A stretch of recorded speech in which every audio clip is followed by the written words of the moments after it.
Maître des conférences au laboratoire interdisciplinaire Sciences, Innovation et Société de l'Université Paris.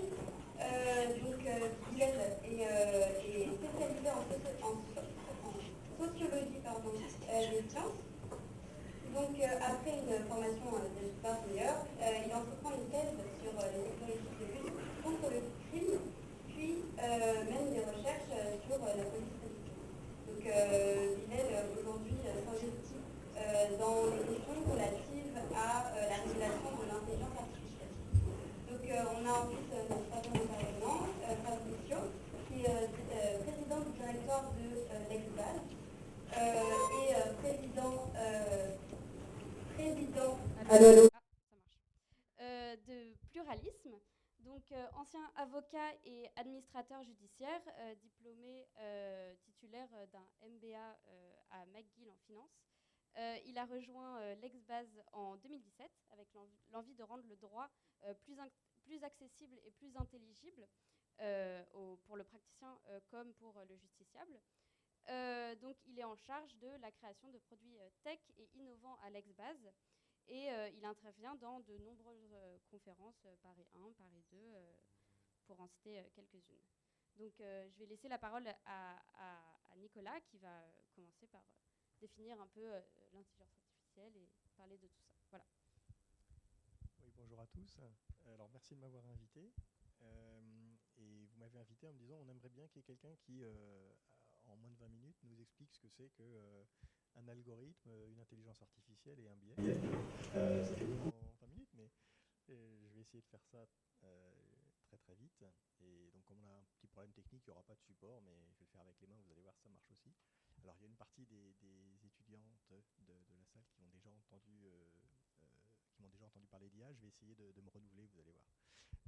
Alors on va commencer par le premier, qu'est-ce que c'est qu'un algorithme? Et je pense qu'effectivement il faut commencer par ça. Et il faut commencer par se poser la question, qu'est-ce que c'est qu'un ordinateur? C'est vraiment le point de départ pour répondre à cette question, pour comprendre ce que c'est qu'un algorithme et ce que c'est que l'IA. Il faut vraiment avoir en tête ce que c'est qu'un ordinateur. Un ordinateur, c'est une machine qui traite de l'information, qui transforme de l'information en information. L'information, elle est représentée, vous le savez, sous forme de 0 et de 1, parce que pour les signaux électriques, c'est un truc qui marche pas mal, mais de manière générale, on a des systèmes de codage qui permettent de passer d'un étage à l'autre. L'information, ça peut être des mots, ça peut être des phrases, ça peut être du sens, qu'on représente, qu'on code, qu'on transforme en quelque chose qui est traitable par une machine, et la machine traite l'information pour en faire autre chose, et autre chose qu'elle produit en général, c'est très souvent l'information. Et ce qui est génial dans les ordinateurs, parce qu'une calculatrice, ça fait ça aussi. Hein. Vous prenez une calculatrice, vous tapez 2 plus 2, vous avez rentré des signaux d'information et vous dites ça fait 4.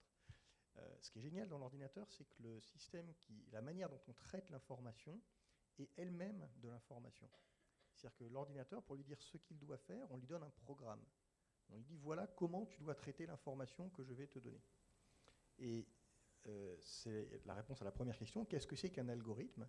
L'algorithme, c'est la recette de cuisine qui dit à l'ordinateur, voilà ce qu'il faut faire avec l'information qu'on va vous donner.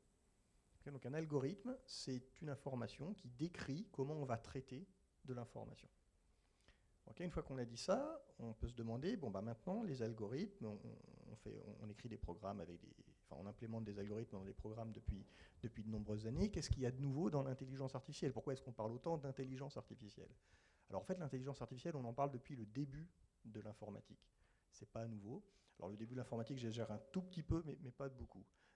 Ça dépend où est-ce que vous commencez la préhistoire de l'informatique. Vous pouvez dire la préhistoire de l'informatique, c'est Ada Lovelace qui programmait sur la machine de Babbage. Vous pouvez dire le Boulier, c'est déjà du traitement de l'information. Mais si on commence l'histoire de l'informatique en disant les machines électroniques qui font des calculs, c'est à peu près les années 30 du siècle précédent, parce que les années 30 de ce siècle-là, on n'y est pas encore.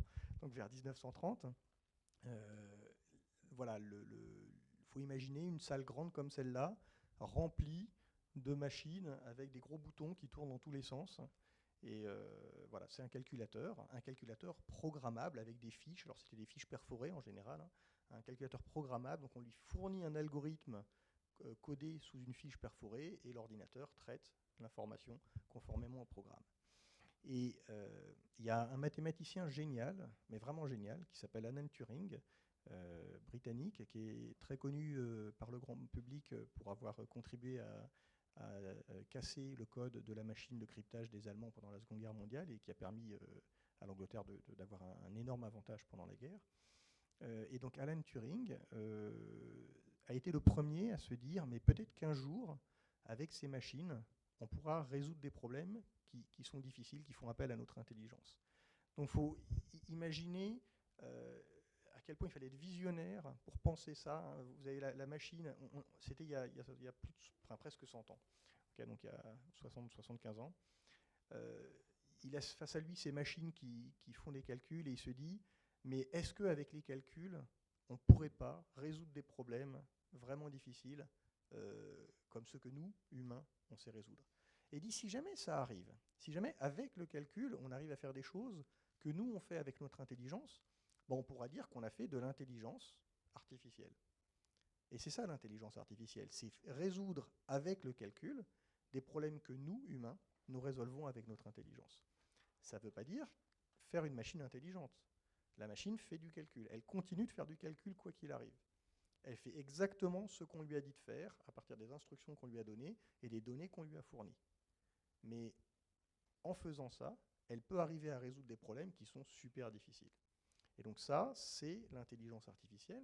Alors, mais pourquoi c'est difficile ? Après tout, je fais du calcul, je pourrais très bien décrire des programmes super intelligents, et donc on aura de l'intelligence artificielle, et hop, c'est plié, on n'en parle plus. Pourquoi entre 1955, quand Turing commence à prononcer ce mot-là, et 2015, avec le boom, qui est le troisième boom de l'IA, parce qu'on a eu d'autres avant, pourquoi il s'est écoulé autant de temps ? En fait, le problème est difficile, parce qu'avec le calcul, on ne peut pas tout faire.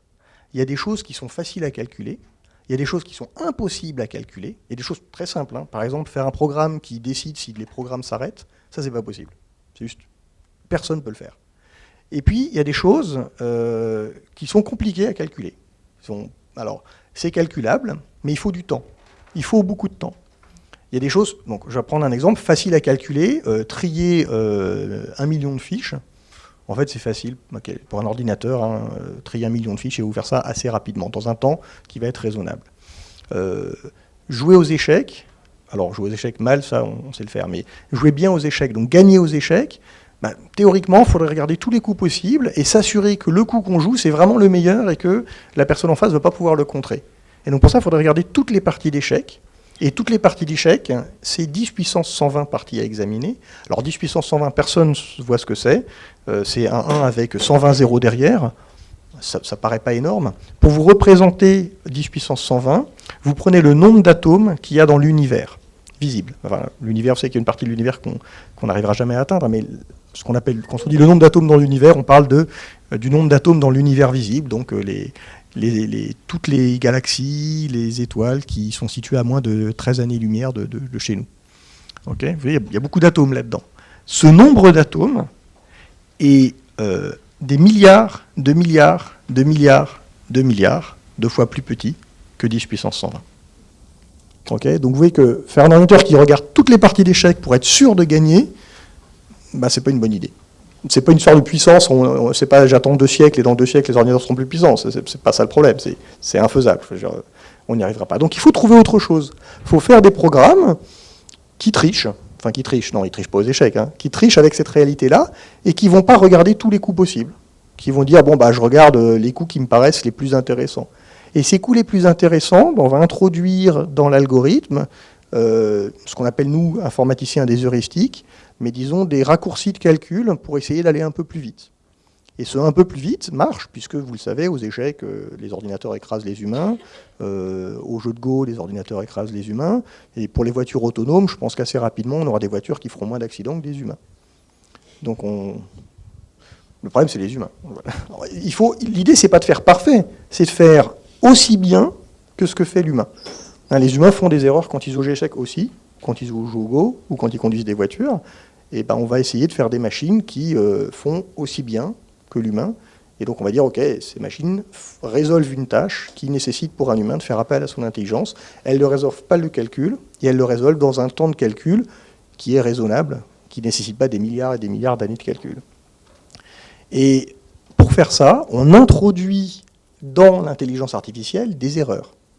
ces fameuses heuristiques. On introduit la possibilité de faire une erreur. Alors c'est plus que la possibilité, il y a un petit raisonnement mathématique. Hein. Si je vous dis qu'il est impossible de faire un programme qui garantit une solution exacte dans un temps de calcul raisonnable, ça veut dire que toute machine qui a un temps de calcul raisonnable pour résoudre un problème, forcément, ne peut pas garantir une solution exacte. Donc forcément fera des erreurs. Donc on fait des machines qui font des erreurs, et là ça nous amène à la notion qui nous intéresse aujourd'hui, qui est celle de biais. C'est que pour faire ces erreurs, on va introduire des choses dans la machine, et ces choses sont introduites par des humains. Alors soit dans le programme, soit dans les données qu'on fournit à la machine, mais on introduit différents éléments qui conduisent la machine à se tromper, et à se tromper peut-être d'une certaine manière. Et c'est ça, je pense qu'il faut qu'on discute entre nous, c'est qu'est-ce que c'est qu'un biais dans un algorithme. Alors je pense qu'il y a deux types de biais dont moi j'ai envie de parler, et après je vous passerai la parole. Quand on écrit un programme d'IA, on peut soit essayer d'écrire toutes les règles. On demande à un expert, on lui dit comment tu fais toi pour résoudre ce problème, on essaye de programmer un peu ce que nous a raconté l'expert. Et donc là on va introduire des biais parce qu'on va transformer un processus de décision d'un être humain dans un programme informatique aussi bien que possible, mais en faisant forcément des erreurs. Donc là, c'est le programmeur qui lui-même introduit certains biais. Donc dans les biais algorithmiques, il peut y avoir des choses qui ont été faites par le programmeur de la machine lui-même, consciemment ou non. Et puis, il y a les autres systèmes d'intelligence artificielle qui sont très à la mode aujourd'hui, qui sont les systèmes à base de données, ce qu'on appelle l'apprentissage automatique. Alors en anglais, on parle de machine learning, de deep learning, parce que ça fait super bien, mais la technique, c'est l'apprentissage automatique. Hein. Et dans l'apprentissage automatique, on part d'une grande quantité de données et on demande au programme, en quelque sorte, de trouver lui tout seul les règles qui correspondent à ce que décrivent ces données. Et forcément, si les données qu'on lui fournit contiennent des biais, on va se retrouver avec un programme qui fait des calculs biaisés. Et donc il y a des tas d'exemples connus. Hein. Vous avez certainement déjà entendu parler des machines qui font de la reconnaissance faciale, qui sont entraînées plutôt sur des photos d'artistes hommes blancs. Et donc quand on leur donne des photos de femmes noires, ça marche moins bien. Alors c'est bon, pour reconnaître des photos de stars sur Internet ou de petits chatons, c'est pas très grave. Quand on utilise les mêmes outils pour présélectionner des CV dans des entretiens d'embauche, et que du coup, il y a un biais qui consiste à dire les femmes noires, je les mets de côté parce qu'elles ne sont pas dans ma base d'apprentissage, là, c'est plus embêtant déjà. Donc on peut avoir des biais qui sont plus ou moins embêtants, et là, on sort du domaine technique qui est le mien pour aller vers le domaine juridique et social qui est comment gérer, comment prendre en compte ces biais qui existent forcément. C'est juste la conclusion de mon discours, c'est que forcément, dans un programme d'IA, il y a des biais. Quelqu'un qui vous dirait « j'ai fait un programme d'IA qui n'a aucun biais, donc qui donne toujours la solution exacte », ment forcément.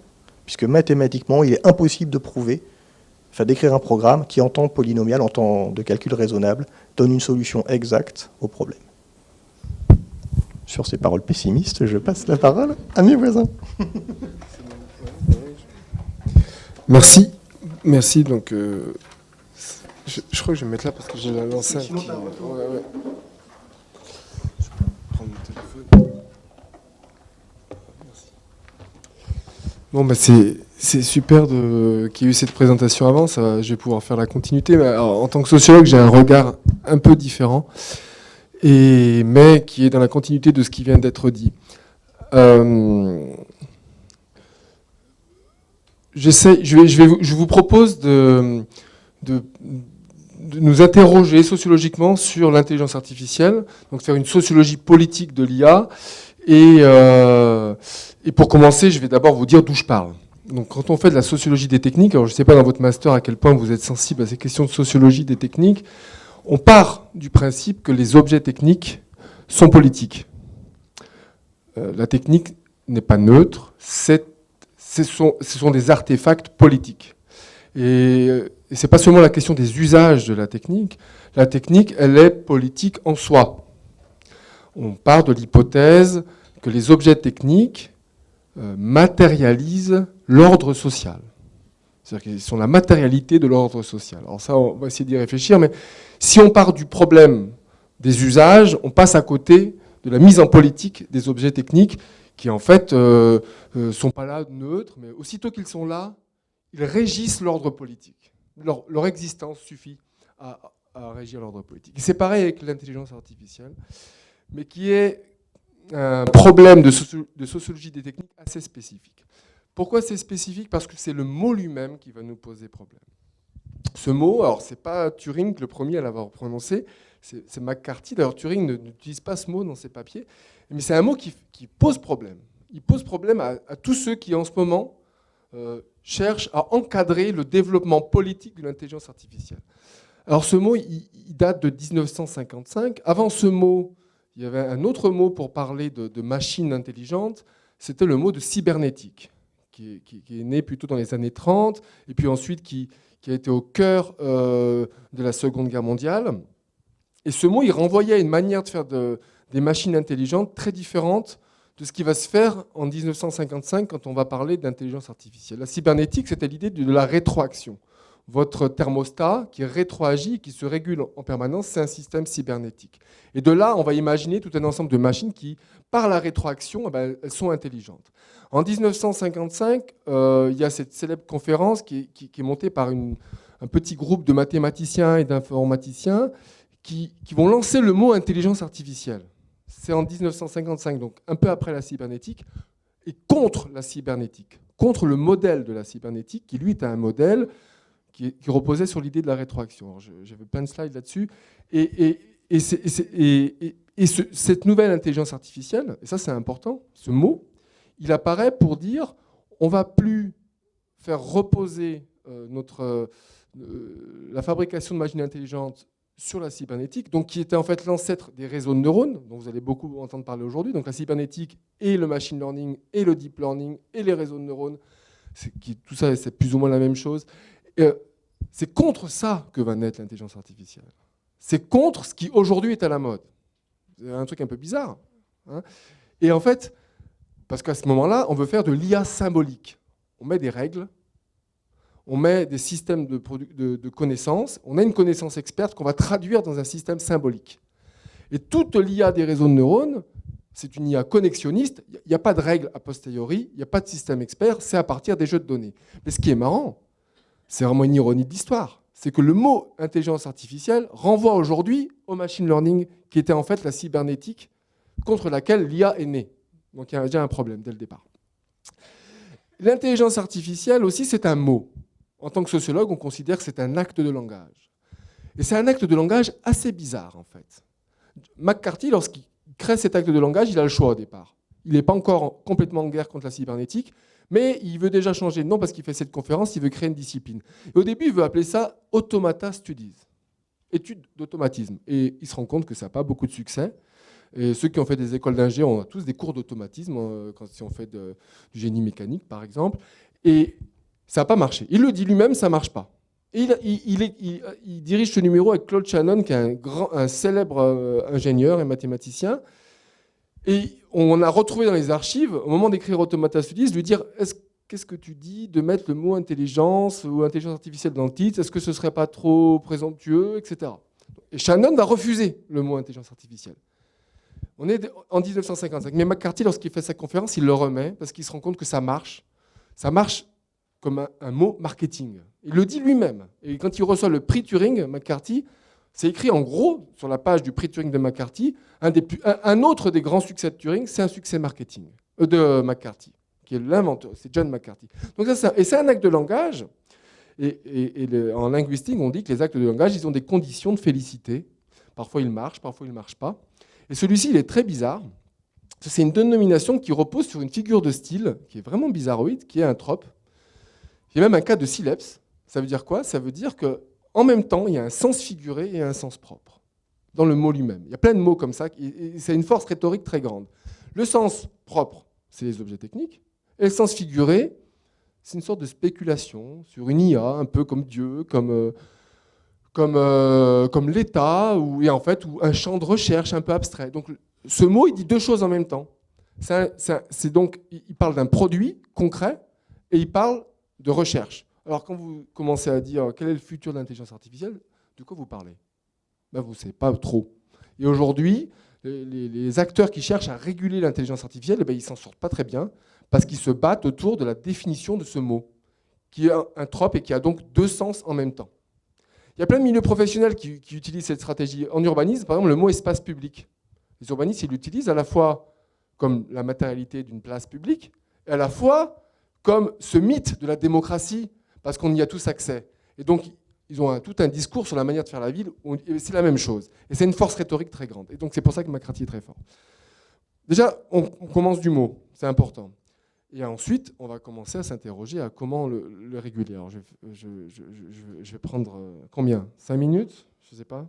Je vais essayer d'aller vite pour laisser la parole aux collègues, mais il faudrait beaucoup de temps. Dès le départ, Norbert Wiener, l'inventeur du mot de cybernétique, il s'inquiète. Il s'inquiète parce qu'il dit « Attention, danger. Je suis l'inventeur de la cybernétique, mais attention, il y a un danger immense avec la cybernétique. » Il va le voir pendant la Seconde Guerre mondiale, il va le voir avec la bombe nucléaire, c'est ce qui va leur faire peur en fait. Ce qui va faire peur aux scientifiques, c'est la bombe nucléaire. Wiener va rentrer dans une dépression énorme. Il va être poursuivi par les services de renseignement américains parce qu'il sera pris pour un communiste. Et il va écrire un livre magnifique qui s'appelle Cybernétique et société, sur les usages humains des êtres humains. Et c'est un livre où on voit les prémices d'une éthique de l'intelligence artificielle qui va reposer sur l'idée que, attention, on est en train de fabriquer des machines qui nous remplacent plutôt que de fabriquer des prothèses. Il faut pouvoir être capable de fabriquer des prothèses et pas des machines qui nous remplacent. Ou des machines qui nous désengagent. C'est un peu sa crainte. Il faut aussi être capable, sur un plan métaphysique, de maintenir une séparation entre le vivant et les machines, même si lui arrive à considérer qu'on peut imaginer considérer des machines comme des êtres vivants. Il était pris dans des paradoxes. Et puis il avait d'autres considérations qui étaient celles de dire « Attention, nous les scientifiques, c'est pas sur les savoir-faire qu'il faut être capable de se responsabiliser, mais sur les savoir-quoi.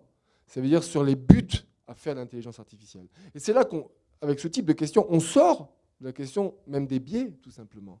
Parce qu'on va considérer que l'IA est un problème politique. Pourquoi on fait l'IA? Voilà, c'est la question de base. Ça, c'est jusqu'à aujourd'hui. Si on essaie de comprendre la régulation de l'intelligence artificielle, il faut donc dresser un axe du SILEPS, ça veut dire les produits concrets ou la recherche abstraite, une spéculation sur ce que sera l'intelligence. Et puis un autre axe qu'on peut imaginer, c'était un peu le schéma que j'allais vous montrer, qui est plutôt un axe vertical, avec des formes de contrôle. Il en existe deux, grosso modo, quand vous regardez le débat, il y a un contrôle abstrait ou un contrôle assez concret. Et du côté de ceux qui imaginent l'intelligence artificielle comme quelque chose d'un peu abstrait, on trouve d'abord des acteurs assez bizarroïdes, à première vue, mais qui en réalité sont très importants. Ce sont les milieux de la théorie de la singularité. Vous avez peut-être entendu parler de ça, j'imagine. C'est juste un groupe d'acteurs parmi beaucoup d'autres. Eux font une spéculation pour dire qu'un jour, il y aura une intelligence artificielle générale. Ça veut dire une machine capable de ne pas être spécialisée et d'avoir un spectre d'action assez général. C'est leur hypothèse. Prochainement, il y aura des intelligences artificielles générales. Et il n'y a pas très longtemps, certains individus de ce milieu-là, donc le plus célèbre, vous le connaissez, l'un des représentants qui a envoyé une voiture sur Mars avec David Bowie qui tourne en boucle. Elon Musk, qui a créé un institut qui s'appelle le Future of Life Institute. Donc eux, ce sont des chercheurs qui disent on va arriver à faire une intelligence artificielle générale prochainement et nous sommes en danger. Ceux qui la fabriquent nous disent nous sommes en danger. Mais c'est un peu paradoxal. C'est-à-dire qu'Elon Musk vous dit attention danger, il fait des pétitions et en même temps il fabrique des machines, des télécommandes avec des systèmes dans le cerveau et il vous télécommande des cochons en direct à la télévision pour regarder, nous sommes capables aujourd'hui de faire des systèmes comme cela. Et puis, puisqu'en plus je suis en train de détruire la planète, vous inquiétez pas, j'ai prévu un vaisseau pour qu'on s'en aille sur Mars.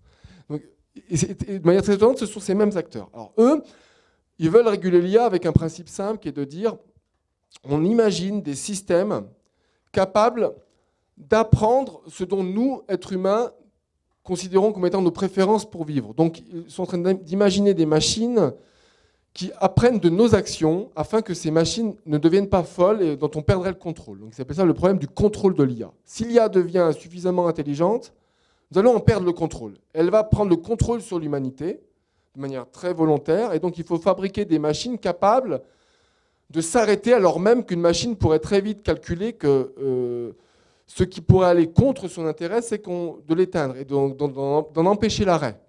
Donc il y a des recherches très sérieuses, c'est DeepMind, qui cherchent à simuler des situations où une machine empêcherait qu'on l'arrête. C'est un truc. Donc ça, c'est leur discours. Ils utilisent la fiction. L'utilisation principale, c'est la fiction. Hein. Ils ont très bien compris, ils ont raison. Hein. La technologie, c'est un discours de fiction. C'était montré par plein de travaux en littérature, mais donc la fonction et la fiction s'entremêlent tout le temps lorsqu'on parle de technologie. Et ils l'ont bien compris, ils font des films sans cesse. Il y a un film célèbre sur YouTube qui est où on voit des armes autonomes utilisées par des groupes terroristes, tuer un amphithéâtre comme celui-ci entièrement, d'étudiants activistes, etc. Donc ils ont fait des choses pour nous alerter contre les armes autonomes, surtout. Bon, ces acteurs-là utilisent beaucoup la spéculation. C'est pour ça qu'elle est abstraite pour eux, l'intelligence artificielle. Elle n'est pas encore là, mais il faut la réguler. Il n'y a pas longtemps, Max Tegmark, qui était à la Commission européenne pour parler de la loi qui arrive, l'Intelligence Artificial Act, donc je vais vous reparler rapidement, il est venu avec une super vidéo, une vidéo des années 2000, on voit des robots se casser la figure, puis les vidéos d'aujourd'hui de robots, on voit des robots faire des saltos, des choses. Et il dit, comment faites-vous pour faire une loi qui ne tienne pas compte de ce problème de l'intelligence artificielle générale, puisqu'on voit qu'en 20 ans, les robots sont capables de faire des pirouettes sur eux-mêmes. Et ça, c'est leur point de vue. Mais énormément de chercheurs sont contre les transhumanistes, sont contre cette idée d'une intelligence artificielle. Beaucoup n'y croient pas. Et beaucoup de gens très sérieux en intelligence artificielle n'y croient pas. Notamment un personnage qui s'appelle Eric Horvitz, qui est le directeur de la recherche chez Microsoft, qui lui n'y croit pas beaucoup, et qui ont plutôt imaginé un système de recherche sur la sécurité de l'intelligence artificielle qui repose sur la tradition de la vérification en informatique. Ce qu'on appelle la vérif en informatique. Donc on teste les machines, on imagine plein de risques de perte de contrôle beaucoup plus simples, beaucoup moins hallucinants que ceux des transhumanistes. Et c'est dans cette tradition-là. Et c'est aussi dans cette tradition-là, face à l'émergence des biais algorithmiques de discrimination raciale, ceux dont on entend parler, les machines qui vont discriminer les Noirs lorsqu'on fait de la justice prédictive. Le système de Twitter de cadrage des images qui est discriminant contre les Noirs aussi. Le système des ressources humaines d'Amazon qui prédit des personnes à recruter qui est discriminant contre les femmes, etc. Il y a eu des problèmes de discrimination raciale. Et ça, c'est des problèmes d'aujourd'hui. Parce qu'en fait, le machine learning a créé ce problème de discrimination parce qu'il apprend à partir de jeux de données. C'était des problèmes qui n'existaient pas dans l'IA symbolique. Et voyant ça aussi, l'IA va plus être seulement un problème de sécurité pour les scientifiques, il va être un problème de débiaisage. Et ça, c'est un vrai problème aussi, parce qu'aujourd'hui, IBM, Google ont imaginé des machines à débiaiser. Et ça aussi, c'est encore une autre manière d'envisager le contrôle. Et ce qui est intéressant, c'est que le biais, en fait, alors qu'il est pour moi, en tant que sociologue éminemment politique, les acteurs industriels, qu'est-ce qu'ils disent ? Ils disent, bon, on va réparer les machines, ne vous inquiétez pas, on va les réparer. Nous, les scientifiques, on va vous dire ce qu'il faut faire. Les risques, on va vous les expliquer. Et avec les industriels, on va fabriquer des machines pour réparer les choses. En tant que sociologue des sciences, et puis si vous faites de la médiation scientifique, c'est peut-être quelque chose qui vous alerte, s'en remettre aux scientifiques pour régler des problèmes politiques et sociaux comme ceux de l'intelligence artificielle, c'est assez risqué. Pourtant, les scientifiques nous disent, attention, nous sommes assez responsables, nous allons réparer les machines, nous allons les débiaiser. Sauf qu'un biais, en fait, ce n'est pas seulement un problème technique. Derrière un biais, il y a des enjeux politiques. Et c'est là qu'il y a une autre école, une autre famille.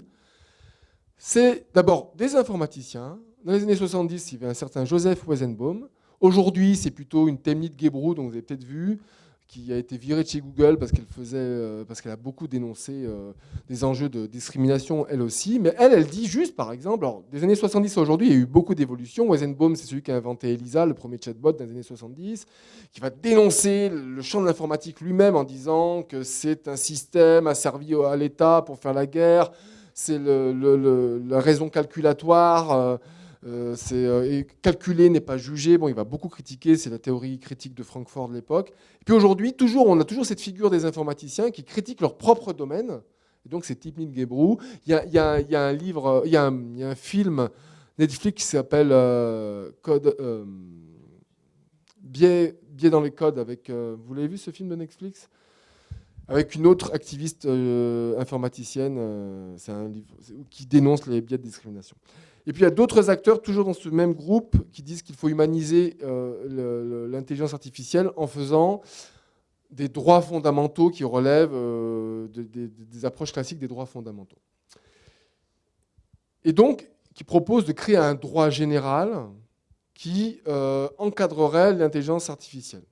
Et il y a une autre école aujourd'hui qui émerge, c'est, on va dire, plutôt du côté de la Commission européenne, qui va dire « Ok, on a vu ce débat, eh ben on va vous proposer une loi, l'Intelligence Artificial Act ». Sauf que cette loi, elle est en train de poser problème. Alors comment elle est faite, cette loi? C'est un système qui propose, et puis je m'arrêterai là, qui propose une liste quasi infinie de produits d'IA. Donc on n'est plus sur l'IA recherche, sur l'IA comme spéculation, on est sur l'IA comme produit, une liste quasi infinie qu'on va pouvoir renouveler tout le temps. Des radios pour détecter des cancers, des voitures autonomes, des systèmes de justice prédictive. Donc c'est un système qui est lié au cas d'usage, et donc une liste, et donc qui va classer des systèmes d'IA selon des risques. Et qui propose tout un système de certification. Il y a 4 niveaux de risques. Si vous êtes il y a des risques inacceptables, l'interdiction du crédit social, l'interdiction de la reconnaissance faciale, encore que c'est en train de passer, donc il y a des combats. Il y a des risques à contrôler, donc il faut auditer les machines. Donc le futur du contrôle de l'IA, c'est la certification de machines avec le label CE. Oui, comme quand vous achetez un jouet pour des enfants, il y a un petit CE. Demain, lorsque vous achèterez des machines intelligentes, il y aura normalement le label CE dessus. Pour pouvoir être mis sur le marché, il faut qu'il ait fait l'objet d'une certification. Donc les bureaux d'audit sont en train de monter en puissance, mais comment les certifier? Il faut des standards techniques. Et tous les gens qui viennent des droits humains, tous les juristes qui viennent des droits fondamentaux critiquent cette loi. Celui qui a inventé le RGPD, l'architecte, vous connaissez le RGPD? C'est le règlement, voilà. Celui qui a inventé ça, il s'appelle Paul Nemitz. Et je l'ai interrogé dans le cadre de mon enquête. Et qu'est-ce qu'il dit? Il dit, on est en train d'aller vers des lois qui limitent l'IA à un produit, qui définit l'IA de manière trop précise, comme une liste de produits, alors qu'ils préfèrent ne pas définir l'IA. Ça, c'est intéressant. Ne le définissons pas. Partons de l'idée d'une neutralité technologique, non pas pour dire que les techniques sont neutres, mais pour dire qu'il n'y a pas de définition. Et si on ne définit pas l'IA dans le droit, au moins avec l'évolution de l'innovation, on pourra toujours l'encadrer. Le RGPD, il n'y a aucune définition dans le RGPD. C'est une loi qui vient des juristes de type Nemitz et qui veulent protéger les droits fondamentaux. C'est la privacy qui est en avant et on la protège. Et Nemitz disait, il faudrait autant d'intelligence artificielle Act qu'il y a de problèmes. Donc la sûreté, la discrimination, il en faudrait une pour celle-ci, sur la robustesse, etc. Il en faudrait autant qu'il y ait de problèmes. Sauf que là, on a fait une loi un peu générale. On a fait une loi, on va dire, qui définit de manière très précise et qui propose de certifier produit par produit. Donc les juristes qui viennent des droits fondamentaux regrettent cette loi parce qu'au fond, qu'est-ce qu'elle fait cette loi? C'est l'installation du dogme du marché dans la régulation de l'IA aux dépens du politique. Donc on veut mettre les produits sur le marché. Voilà, je ne sais pas si je suis assez clair avec les slides, ça aurait été plus clair. Et je donne ma parole. J'espère que je n'ai pas pris trop de temps. Sur un cas d'usage concret. Merci beaucoup. Bonjour à tous. Merci pour cette invitation. Alors, je pense que je vais être la personne, disons, plus opérationnelle dans ceux qui font les réseaux de neurones en tant que, justement, produit. Voilà, pour rebondir sur ce que tu disais. Alors, donc, ça va être plus orienté sur l'IA appliquée au droit, mais pas au droit en tant que régulation, aux produits des marchés, des secteurs du professionnel du droit. Alors, qu'est-ce que c'est que s'adresser aux professionnels du droit? En général, pour un éditeur ou une legal tech, donc les legal tech, c'est les sociétés qui font notamment de l'IA sur la documentation brute du droit, que ce soit des textes de loi, des décisions de justice, etc. C'est rendre le droit accessible. Alors, avant, rendre le droit accessible, ça voulait dire rendre le droit disponible. Est-ce que j'ai accès à un texte de loi, à une décision de justice? Après, ça a voulu dire rendre le droit intelligible. Est-ce que je comprends le texte de loi? Qu'est-ce qu'il veut dire, etc., etc. Et maintenant, c'est presque rendre le droit trouvable, puisque la masse est tellement grande et tellement complexe qu'on a un problème pour trouver le droit. Et c'est là que les algorithmes interviennent. Alors, je vais vous donner des exemples très concrets sur des produits, et je vais le faire un peu de façon chronologique, c'est-à-dire que je vais prendre la façon dont on crée un produit. La première chose, c'est qu'on va collecter des données. Donc, qu'est-ce que c'est que ces données et d'où peuvent venir les biais dans la collecte des données? Ensuite, il y a la création de l'algorithme. Ensuite, il y a l'entraînement de l'algorithme. Et ensuite, il y a la restitution. Donc, je vais passer sur ces 4 points avec des exemples. Alors, tout à l'heure, tu citais un petit peu l'exemple Compass sur les biais ratios, etc. Moi, je vais vous prendre des exemples que nous, on n'a pas forcément les exemples les plus connus, mais les exemples auxquels nous, on a fait face concrètement. Alors, sur la collecte des données, je vais commencer par ça. Nous, et quand je dis nous, c'est notre secteur, une des principales données analysées de façon brute, c'est les décisions de justice. Pourquoi les décisions de justice? Parce que les textes de loi, évidemment, il y en a beaucoup, mais les textes de loi, ils sont, voilà, justement, c'est ce que tu disais, c'est des réglementations fondamentales, génériques. Or, en fait, les décisions de justice, c'est des cas d'usage très pratiques. Donc, on rentre vraiment dans le détail, dans les faits, etc. Et ça, c'est un pan qu'on n'a pas encore vraiment adressé. C'est-à-dire qu'autant les textes de loi, depuis des centaines d'années, il y a de la doctrine, c'est-à-dire des professeurs qui commentent le texte de loi, etc., etc. La décision de justice, alors, dans le droit anglo-saxon, parce que pour le coup, ça fait loi, ça fait jurisprudence. Donc, on les commande beaucoup plus, mais dans notre droit continental, c'est-à-dire le droit français, ce n'est pas un sujet d'étude majeur, mais ça le devient. Alors, qu'est-ce qu'on peut faire comme outil avec des algos d'IA aujourd'hui? D'abord, on anonymise les décisions de justice. Donc, la décision de justice, c'est un acte où il y a des données personnelles. Et ces données personnelles, elles ont vocation à être protégées par le RGPD. Donc, plutôt que d'identifier les données personnelles dans une décision de justice, nom, prénom, adresse, numéro de sécu, etc., par ce que j'appelle l'informatique classique, des regex, des expressions régulières. Aujourd'hui, on le fait avec l'intelligence artificielle et je vais vous expliquer pourquoi.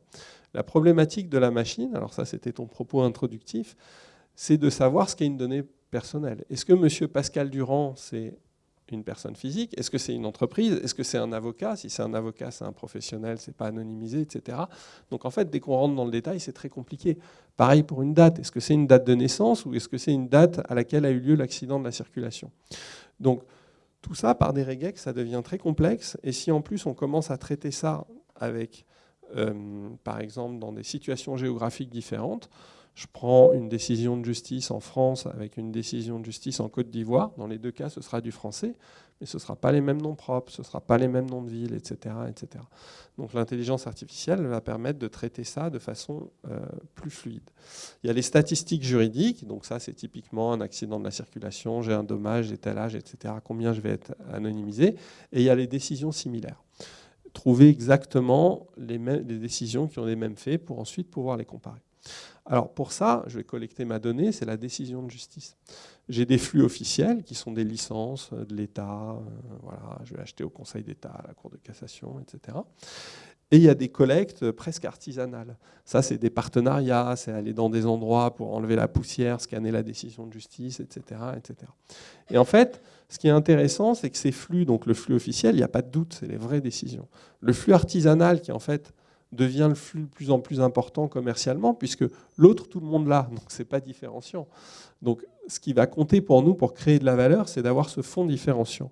Or, ce fonds différenciant, c'est justement celui dont je ne sais pas si ma collecte, elle va être équitable. Je vais vous donner des exemples très concrets. Je fais un partenariat avec une association de défense de n'importe quoi, de l'amiante, du droit des étrangers. Bon, peut-être qu'elle va me dire, je vais lui donner que les décisions qui sont en ma faveur. C'est un premier exemple.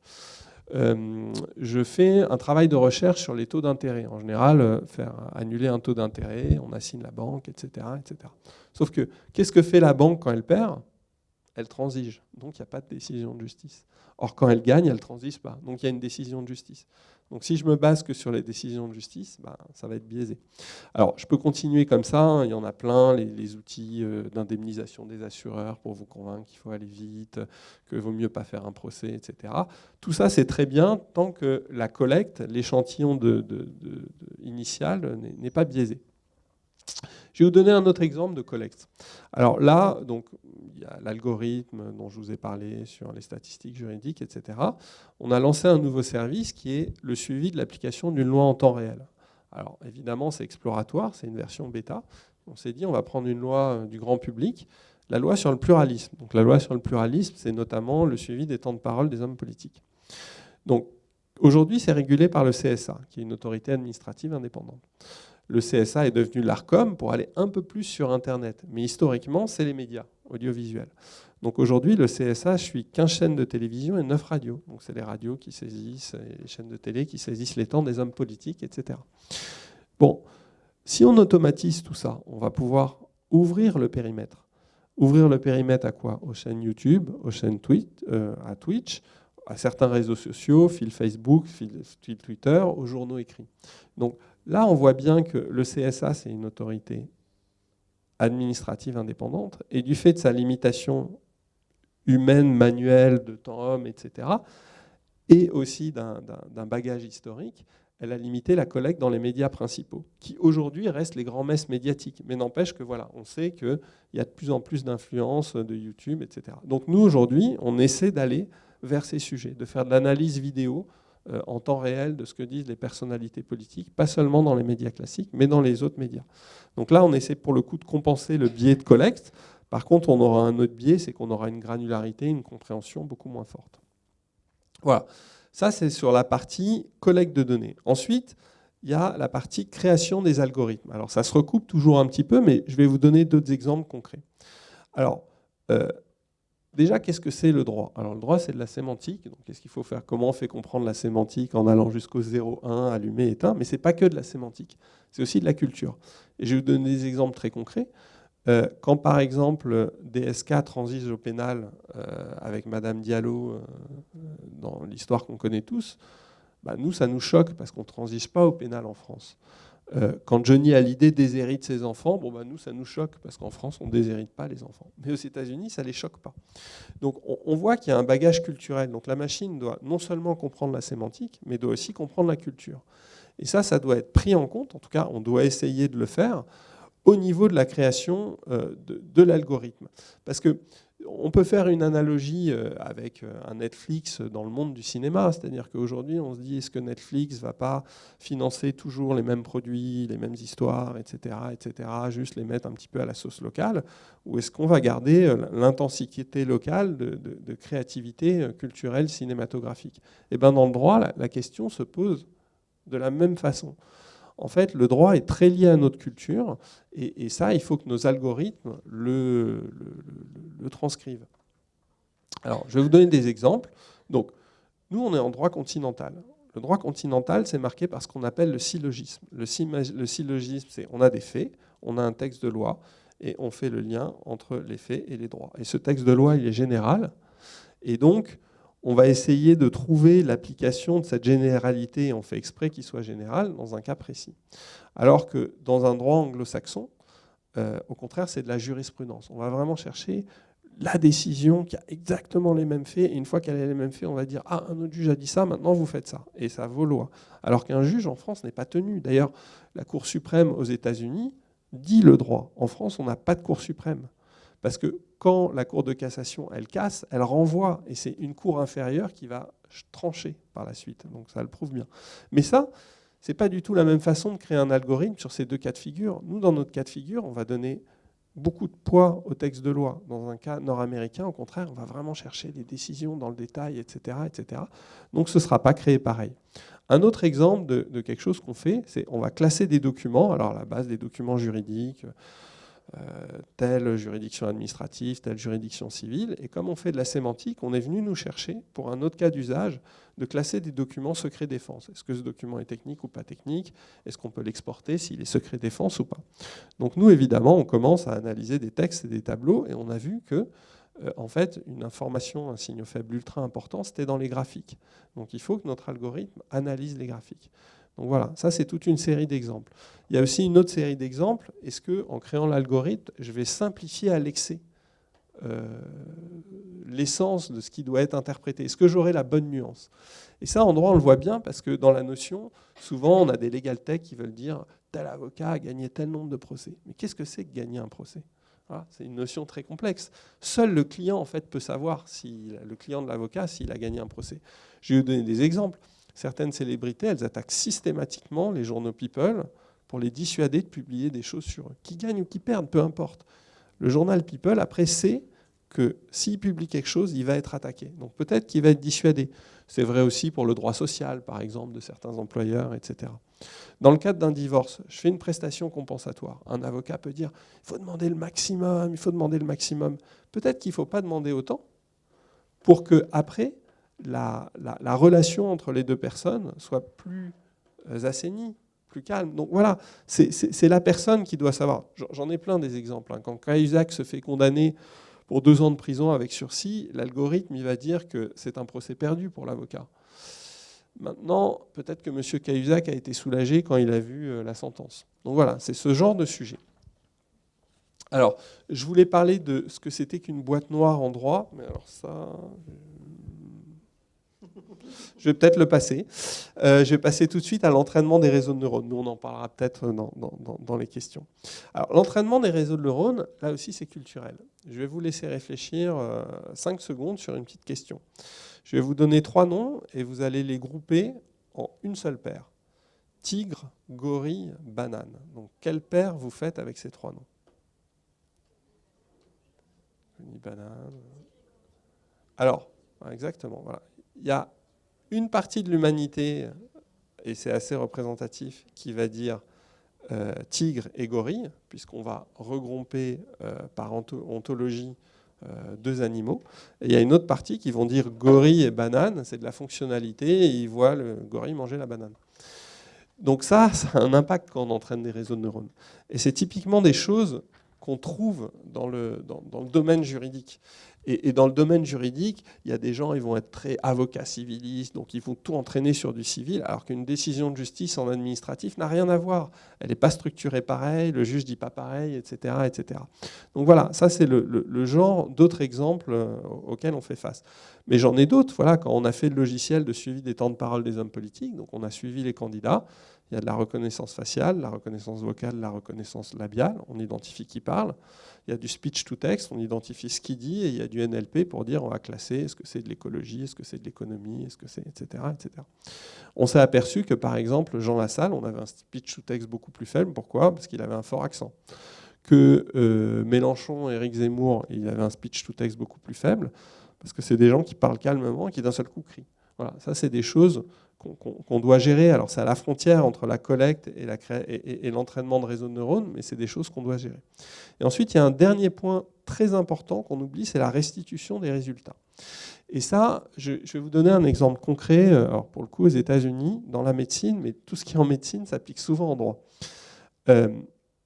Vous allez voir un médecin, vous passez, vous voyez une infirmière. L'infirmière, elle vous prend vos symptômes, la température, elle vous dit qu'est-ce qui se passe, elle le saisit dans l'ordinateur. Vous changez de pièce, vous allez voir le médecin. Et là, il y a un algorithme qui lui dit, voilà, c'est ça les symptômes, on vous conseille ça, et là, le médecin, il a cet outil, il peut prendre sa décision. Alors, ça vient d'où? On essaie de séquencer les choses pour que ce soit plus rentable, l'infirmière a un taux horaire moins cher, elle passe du temps pour les symptômes, le médecin décide, etc. Tout est sain si on regarde ça comme ça, si ça reste un outil, une prothèse, et si ça ne remplace pas l'humain, c'est parfait. Sauf qu'on a introduit une petite notion en plus, pour le coup juridique, c'est que le médecin n'est pas couvert par sa RCP, sa responsabilité civile professionnelle, s'il ne suit pas les recommandations de la machine. À partir de là, c'est biaisé. Et ça, c'est un biais humain, un biais de régulation, où en fait, le médecin va suivre systématiquement ce que dit la machine. Alors peut-être pas pour une toux, mais si demain vous faites l'échographie d'un fœtus, vous n'allez pas prendre le risque parce que les dommages et intérêts sont trop importants et vous devez être couvert par votre RCP. Donc voilà, c'est un exemple où dans la restitution aussi, même si on prend l'hypothèse qu'il n'y a pas de biais avant, même si tu as dit que ça n'existait pas, on peut introduire un biais au final en obligeant la personne à ce que ce ne soit plus un outil, mais à ce que ce soit une obligation. Et je vais finir par un dernier petit point pour montrer que les humains aussi ont des biais. Il y a eu des grosses études aux États-Unis pour suivre des juges la sentence qu'ils allaient prononcer. Et on s'est rendu compte que la sentence était beaucoup plus sévère si le juge l'a prononcée juste avant midi quand il avait faim, que juste après le repas quand il était bien rassasié. Voilà. Merci beaucoup à vous 3. Merci d'avoir fait avec le temps aussi.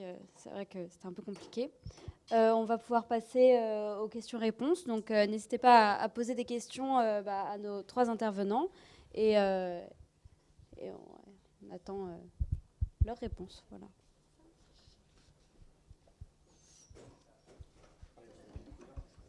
C'est pour la partie débat. Ouais. Bonjour. Déjà, bravo, c'était très intéressant. Et moi, j'avais une question parce qu'on a parlé de fiction. Donc, on voit que dans la fiction, il y a des IA qui peuvent être autonomes et qui peuvent tuer des gens, donc commettre des crimes. Et est-ce que, dans un potentiel futur, on part du principe que c'est possible, une IA commet un crime. Est-ce que cette IA pourrait être condamnable, ou alors est-ce que c'est son propriétaire ou son créateur qui sera condamnable? Est-ce qu'il y a déjà des réflexions là-dessus, ou alors c'est pas du tout dans les dossiers du droit? Ouais, je pense que c'est un peu spécial comme question. Ouais, c'est un peu entre vous deux. Quoi. Oui, c'est un débat assez ancien en fait. Depuis les années 90, les juristes s'interrogent sur la responsabilité des machines apprenantes. Et est-ce qu'on peut responsabiliser une machine ou pas? Donc, est-ce que c'est une espèce de droit des machines? Et il y a un avocat, Bensoussan, qui est bien connu en France, qui lui a fait vraiment le pari qu'il faudra vraiment responsabiliser ces machines. Sauf qu'aujourd'hui, il y a un débat juridique un peu plus fin qui dit qu'en effet, on est dans le cadre d'une responsabilité du fait des choses, mais que, ça, on s'est plus ou moins mis d'accord, mais c'est la responsabilité en droit, ça veut dire comment on fait le travail de réparation, en fait, après tout ça. Donc c'est là qu'on va se dire, est-ce que c'est ceux qui ont accepté, par exemple, si vous faites une échographie, parce que le truc des armes autonomes, je ne vais pas le prendre, parce que c'est assez classique, et puis c'est une situation un peu extrême. Pour l'instant, en tout cas, le cadre international est en train d'interdire l'usage des armes autonomes avec un droit de la guerre, etc., ou un certain type d'armes. Même si c'est possible, hein, bien sûr.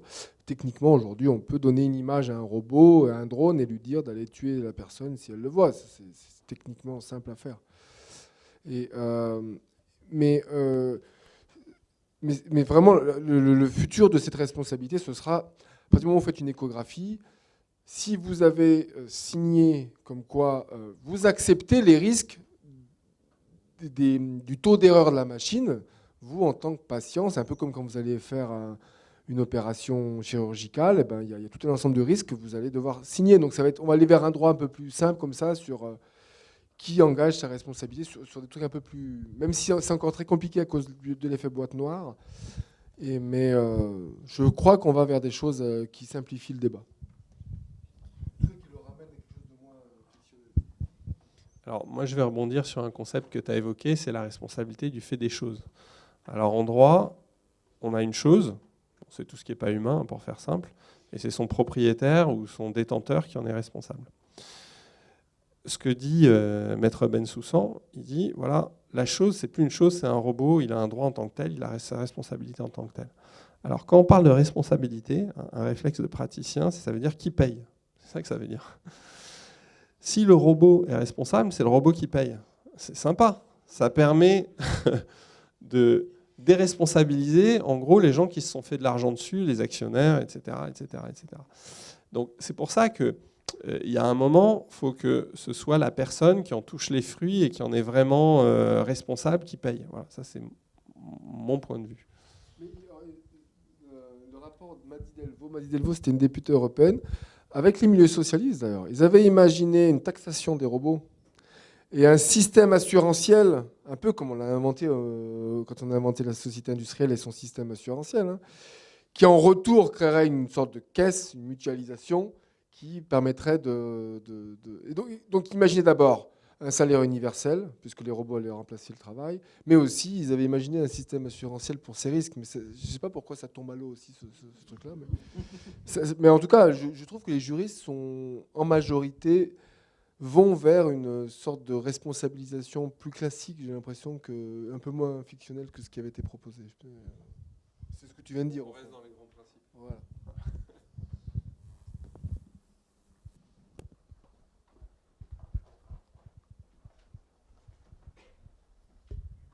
Merci beaucoup. Alors j'ai plusieurs questions qui sont sur les chats Twitch et YouTube. Donc déjà, on avait une première question sur les risques, parce que du coup, vous avez évoqué que pour limiter les risques, on essayait de prévoir quels risques allaient être encourus et pour en fait essayer de débiaiser au maximum les algorithmes. Mais en fait, concrètement, s'il y a des risques qu'on n'arrive pas à imaginer, parce que comme c'est quelque chose qui est forcément en construction et qui est nouveau, bah forcément, il y a des risques qu'on n'arrive pas à imaginer. Est-ce que c'est pas ça qui serait le plus dangereux? Et du coup, on pouvait aussi rebondir sur l'algorithme bêta que vous êtes en train de faire sur le temps de parole, parce que du coup, vous avez exprimé les biais que vous aviez déjà de on ne vous donne pas les bons dossiers, etc. Mais est-ce que du coup, il y a des risques que vous ne pouvez pas imaginer et du coup, ça ne serait pas ça aussi qu'il faut... Enfin, comment est-ce qu'on fait pour ce qu'on n'arrive pas à anticiper, en fait, une fois que c'est sur le... Ah, je ne parlais pas dedans. Une fois que c'est sur le terrain, en fait. J'ai pas grand-chose à dire, à part que c'est de l'itération. C'est-à-dire qu'en fait, il y a toujours, moi, ce que j'appelle un expert métier et un expert informaticien. C'est ces deux experts qui doivent se parler et faire au mieux. Et maintenant, en général, après, il y a les utilisateurs qui signalent des cas d'usage qu'on n'a pas vus. C'est pour ça que c'est important de faire des versions bêta et de se replacer où on en est. Par exemple, dans le cas de figure que vous évoquez, moi, je sais que je ne peux pas aller dans la granularité que fait un humain. Donc, en fait, on sait que c'est juste indicatif, qu'on progresse, qu'on avance, et puis qu'on verra ce que ça donne dans quelques années. Ce que je dis souvent, c'est... Avant, il y avait le petit téléphone en noir et blanc à clapper. Aujourd'hui, il y a un smartphone. Et entre les deux, il y avait quelque chose d'un peu hybride avec un truc en couleur dont la batterie se vidait vite. On ne savait pas trop à quoi ça servait. On est un peu là. Et on verra si on arrive à aller vers le smartphone. Mais c'est de l'itération. Et en fait, les retours clients sont toujours utiles sur ces choses-là parce qu'on défriche. Et en plus, là, dans cet exemple, vous voyez, on défriche. On part du principe que le référentiel, la façon de faire à la française, c'est-à-dire de suivre des personnalités politiques pour suivre le pluralisme, est la bonne méthode. Déjà, ça peut être un biais. Hein. Ce n'est pas du tout comme ça que font les réseaux sociaux, mais nous, on pense qu'une opinion est incarnée par une personne et par des médias, puisque une personnalité politique ne dira pas la même chose selon qu'elle est sur CNews ou sur France 2.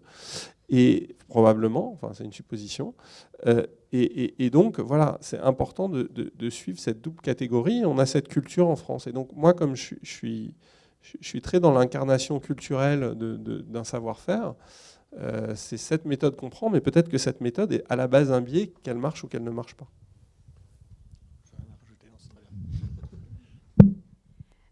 Il y avait aussi une autre question. Du coup, c'est parce que vous avez parlé des boîtes noires.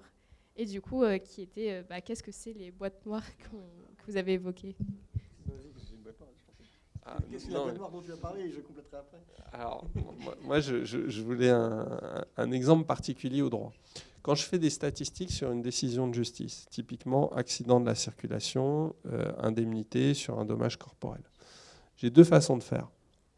Soit je prends ma base de décision de justice, de 5 millions de décisions de justice, je vais parser de façon avec des regex classiques, je vais chercher dommage, accident de la circulation, avec des synonymes, collision de véhicule à moteur, tout ce qu'on veut. Ensuite, je vais chercher le dommage précis, je vais chercher le montant.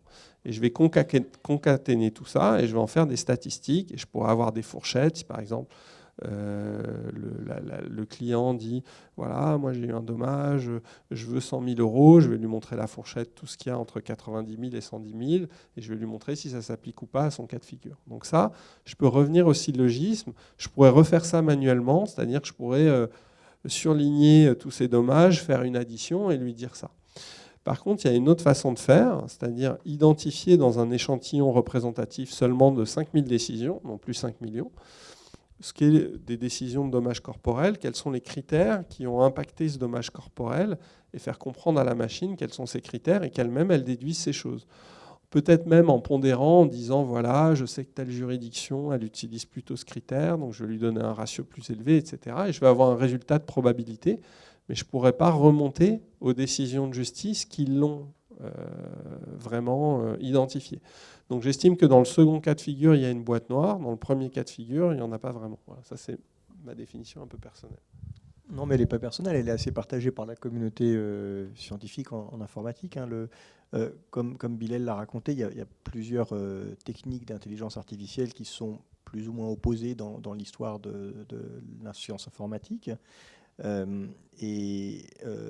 Aujourd'hui, l'un des problèmes qu'on a avec l'apprentissage automatique, c'est qu'il repose sur des calculs statistiques qui agrègent des résultats et qui donnent un résultat qui n'est pas explicable. Donc on sait que la recommandation, avec éventuellement une probabilité de confiance de la part du système, est de prendre telle décision. Je reprends l'exemple des animaux, parce que je trouve qu'il est très parlant, l'exemple des animaux. Vous avez entraîné un réseau de neurones, et le réseau de neurones vous dit, le singe et le gorille font partie de la même famille, je les mets ensemble. Et vous dites, ouais, je suis sûr à 80% de ce résultat. Pourquoi est-ce qu'il a mis le singe et le gorille ensemble ? Ça, vous ne savez pas. Alors si, vous savez parce que c'est à partir des données que vous lui avez données qu'il a décidé d'apprendre cette règle-là, plutôt que l'autre règle qui, par ailleurs, semble faire sens pour pas mal de gens aussi. Et vous voyez que là, vous avez une boîte noire, c'est-à-dire que la machine vous donne un résultat, vous dit éventuellement j'ai confiance ou pas dans ce résultat, mais c'est très, très, très compliqué de donner une explication. Si l'explication de la machine, c'est... en fait, le 495e neurone de un neurone, c'est une somme pondérée. D'accord. Donc, le 495e calcul que j'ai fait valait 0,47. Donc, le singe et le gorille vont ensemble. Vous allez vous dire, elle se fiche de moi, la machine, quand même. Ce n'est pas une explication, ça. Alors que dans la boîte blanche dont tu parlais au départ, on va effectivement pouvoir dire, oui, j'ai surligné les différents cas. On peut discuter des cas qui ressemblent ou qui ne ressemblent pas, etc. C'est un vrai problème de l'informatique, de faire des systèmes qui sont explicables. Et aujourd'hui, il y a beaucoup de chercheurs qui essayent de développer des algorithmes à base d'apprentissage, mais fournissant des éléments d'explication. Et c'est pas simple, c'est des problèmes de recherche. Et des fois, on a des surprises aussi sur les éléments d'explication fournis par les machines, parce que parfois, ce n'est pas forcément l'élément auquel on s'attendait qui est une explication de la décision. Pour reconnaître des chats dans des images, ce qui compte, c'est qu'il y ait une fenêtre dans l'image, en fait. Donc bon, mais ça marche bien. C'est un algo qui marche super bien. Ça, c'est le truc. Dans la communauté des informaticiens et du machine learning, ils prennent souvent l'exemple du cheval savant. Vous connaissez cette histoire du cheval qui avait appris à compter et à énumérer des mots ? Donc c'était un professeur de mathématiques à la retraite passionné par des chevaux qui avait réussi à apprendre à son cheval à compter. Le cheval, on lui disait 3, il tapait 3 fois, etc. Il avait même réussi à lui apprendre à faire des additions, je crois. Et donc toute la communauté scientifique, mais aussi des gens du milieu des chevaux, s'étaient réunis pendant plusieurs mois pour comprendre est-ce qu'il était vraiment intelligent ou pas. On y a cru longtemps, ça a été dur, mais jusqu'au moment où on s'est rendu compte qu'en fait, que le cheval n'était pas du tout intelligent, il était juste devenu une espèce de robot qui captait quelques signaux. Et dans certains contextes, il n'y arrivait plus. C'est un peu ce qui se passe derrière le machine learning. C'est un peu comme ce cheval. C'est pas un truc intelligent, c'est une force brute qui repose sur des modèles extrêmement compliqués et incompréhensibles pour un humain, parce qu'on va apprendre des régularités qui n'ont absolument aucun sens en fait dans certains cas de figure. Et c'est ce danger qu'on met souvent en avant.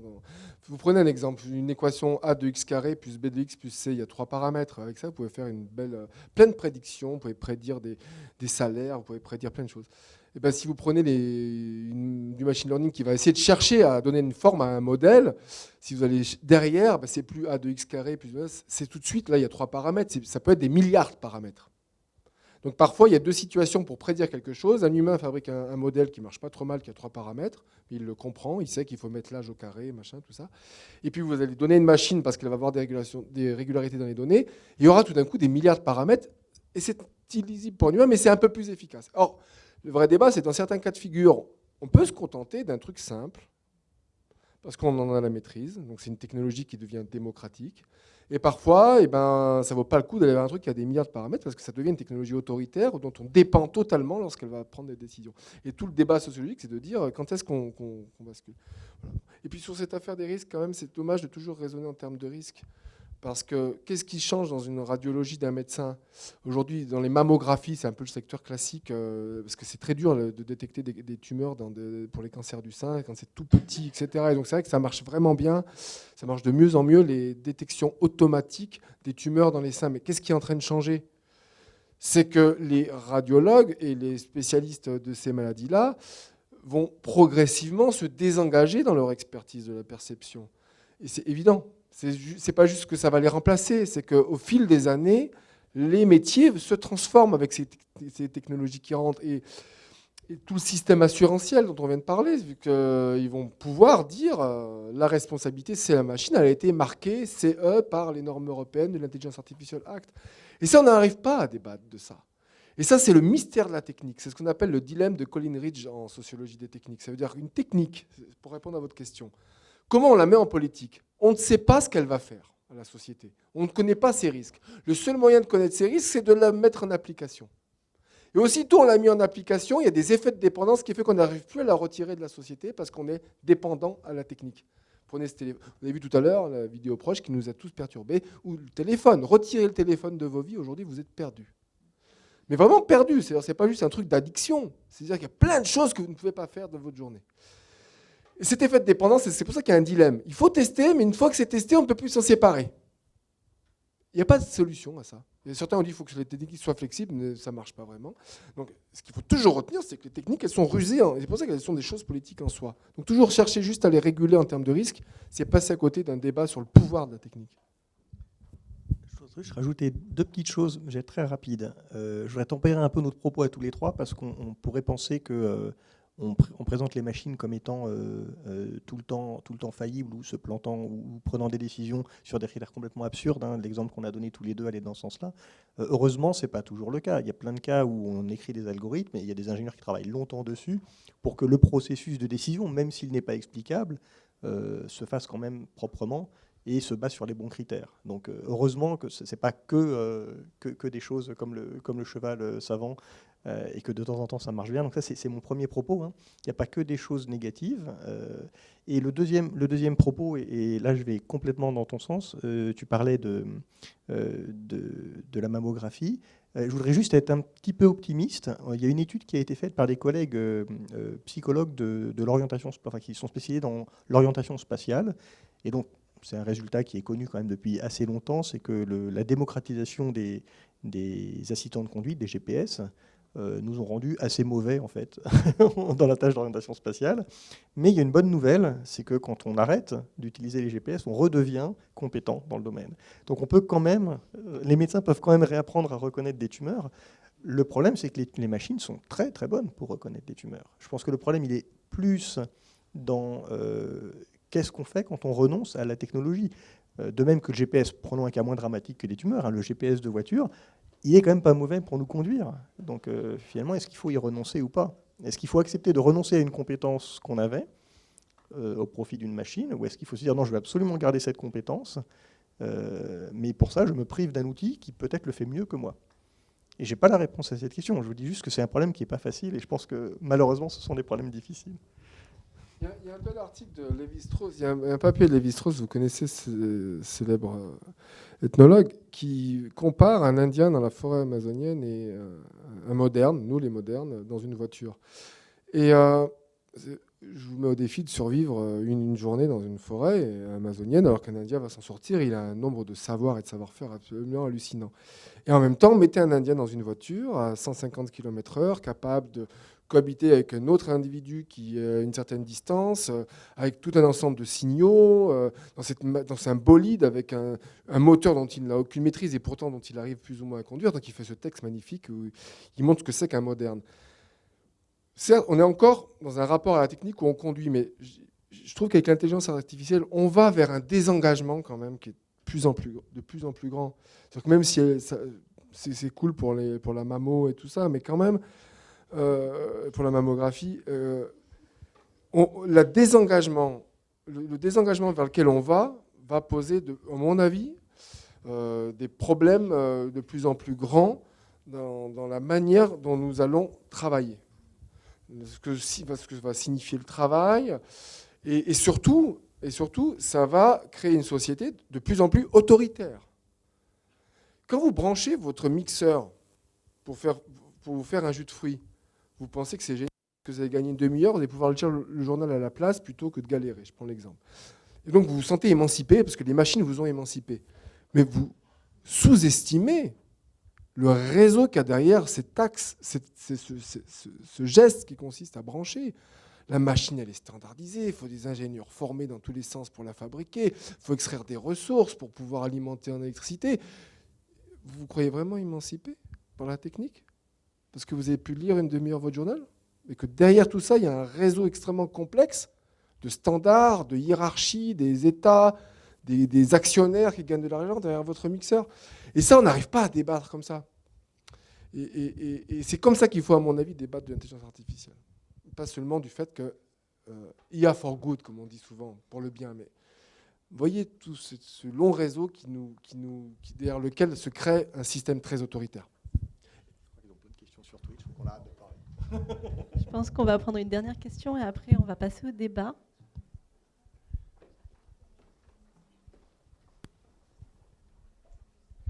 Merci, bonjour. Ça me faisait penser à la BD qui vient de sortir de Eric Bilal, Bug, que je vous conseille, qui présente de manière évidemment très dystopique ce qui se passe, mais effectivement l'addiction à toutes les technologies qui fait que toute l'humanité est complètement perdue. Enfin, c'est assez intéressant.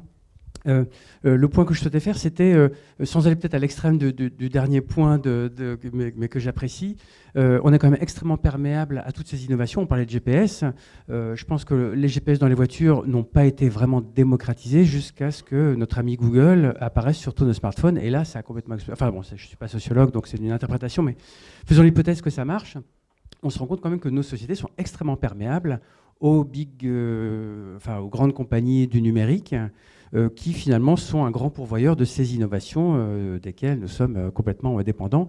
Donc est-ce que les termes du débat ne seraient pas plutôt, est-ce que nos sociétés ne régulent pas assez ces grandes compagnies, on parlait d'actionnaires, etc., sans parler des ingénieurs qui, eux, travaillent derrière pour faire le mixeur, pour faire les centrales tourner, etc.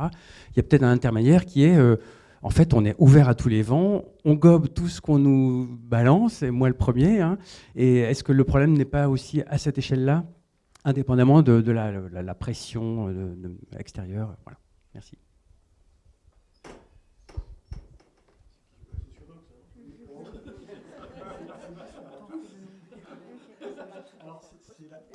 C'est là où on fait la transition vers le débat. Il y a ceux qui vont voter oui et ceux qui vont voter non à la question que Hervé vient de poser.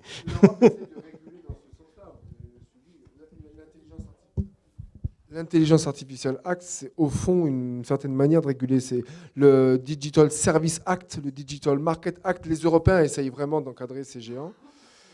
Mais même si je crois que ça va être très limité. Hein, en tout cas, derrière tous ces géants, il y a un système d'extraction de ressources minières pour pouvoir faire les machines, énergétiques pour pouvoir faire tourner des data centers. Tout ça, pour qu'un Gus dans sa voiture puisse prendre la route la plus rapidement possible. Je veux dire, sur Twitch, actuellement, il y a des gens qui nous regardent, ou parfois il y a même des Twitchers qui jouent à un jeu vidéo devant sa grand-mère, son oncle et son grand-père. Et tout ça derrière est en train de consommer des mines entières de lithium. On n'arrive plus à penser comme ça, j'ai l'impression. C'est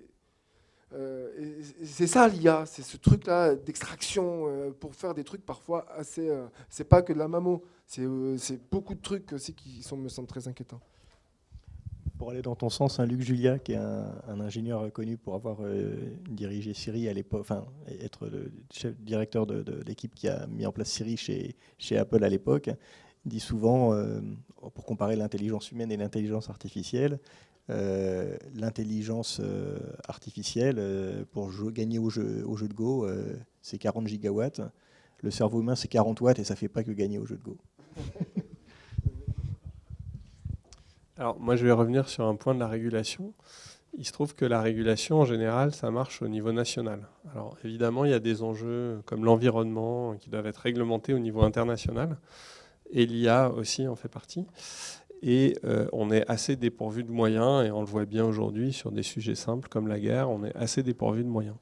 Pourquoi ? Parce que dès qu'on est au niveau international, c'est moins de la régulation que du rapport de force. Alors il se trouve par exemple que les GAFAM aujourd'hui ont un rapport de force fort sur des sujets en fait très précis. Avant l'innovation technologique, c'était l'armée, donc c'était l'État. Depuis le début des années 2000, c'est les GAFAM. C'est les GAFAM qui envoient des fusées, c'est les GAFAM qui rétablissent Internet en Ukraine, etc. etc. C'est plus les États. Donc en fait, c'est un rapport de force qui doit transcender les nations. Et aujourd'hui, juridiquement, on n'a pas ces solutions, que ce soit pour l'IA ou l'environnement, puisque tu fais le lien. Voilà. Et du coup, Moi j'ai une question pour toi. En Chine, où les GAFAM sont plus sous l'autorité du gouvernement chinois, est-ce qu'il y a une différence justement dans le traitement de ces questions ? Alors, je ne suis pas spécialiste, mais le marché particulier de la Chine, c'est qu'ils peuvent fonctionner en autarcie, c'est-à-dire qu'ils peuvent avoir ces économies d'échelle en autarcie pour développer des technologies et avoir des données de façon très forte. Donc c'est comme si c'était un monde à part. Moi, je ne sais pas si la Chine n'est pas en soi un conglomérat de pays. Je ne connais pas assez la Chine, même si c'est un système très fort. Mais justement, comme c'est un conglomérat, pas de pays, mais en tout cas, c'est un système qui a développé ses propres champions. Voilà. C'est ce qu'on veut faire en Europe, hein, quand on parle d'uniformiser le marché, développer nos propres champions pour qu'ils suivent notre système de régulation culturelle, j'en reviens là, parce que si on prend la vie privée, on est en plein dedans. La vie privée en Europe, c'est pas la même chose qu'aux États-Unis, et c'est pas la même chose non plus qu'en Chine. Et donc, il faut avoir cette économie d'échelle pour créer des champions, et c'est là où on se retrouve entre les deux. On est obligé de créer des champions, et en même temps, parce que sinon les autres les créent à notre place, et en même temps, si on doit créer des champions, c'est qu'on doit aller tellement vite pour pas réfléchir aux questions que tu poses. Voilà. Merci beaucoup d'avoir répondu à ces questions. Je pense qu'on va passer au débat. On va prendre une quinzaine de minutes pour essayer de débattre sur quelques affirmations. Donc, disclaimer, c'est pas moi qui ai écrit les affirmations. J'en lis certaines, parfois, voilà, ça peut amener à des réactions fortes. Donc, n'hésitez pas à brandir vos petits papiers. Désolée, j'en ai pas, je vais juste le prendre. On a donc des petits papiers qui ont une face verte et une face rouge. Si vous êtes d'accord avec l'affirmation, vous nous montrez votre face verte. Et si vous n'êtes pas d'accord, vous montrez la face rouge. Merci beaucoup. Et ensuite, si vous voulez débattre de ces affirmations, si vous êtes d'accord ou pas, c'est l'endroit et le lieu. Donc, on va commencer avec une première affirmation pour vous mettre dans le bain. Donc, l'intelligence artificielle ne peut pas aider à façonner une société plus juste. Oui. Je redis, l'intelligence artificielle ne veut pas aider à façonner une société plus juste. Donc, vous avez 30 secondes. Voilà, si elle peut aider... On voulait du drama un petit peu. Oui. Voilà, c'est ça. Hop. Donc voilà, on a.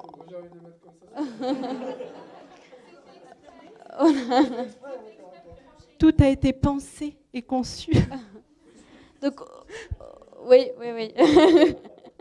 Donc on a quand même relativement plus, dites-moi si je me trompe, mais de petits cartons rouges. Donc c'est-à-dire que la salle est plutôt pour une société plus juste, aidée par l'intelligence artificielle. Oh là. Pardon. Je vais reformuler. Oui, ok. Là, c'est vrai. Mais du coup, si quelqu'un... Désolée, je suis juste dessous le... ouais, mais ça... Oui, c'est vrai. Ouais. Pour ça, il faut faire appel à l'intelligence artificielle. On peut peut-être formuler la question de la manière suivante. Est-ce que l'intelligence artificielle risque d'aider à une société plus juste ? Est-ce que l'intelligence artificielle permettra une société plus juste ? C'est pas la même question. Ouais. Donc, allô. Donc si dans la salle, quelqu'un veut prendre la parole peut-être pour parler de son ressenti. Ou peut-être, j'ai vu... C'est vrai. Il existe au moins une centaine de définitions du juste dans la littérature philosophique.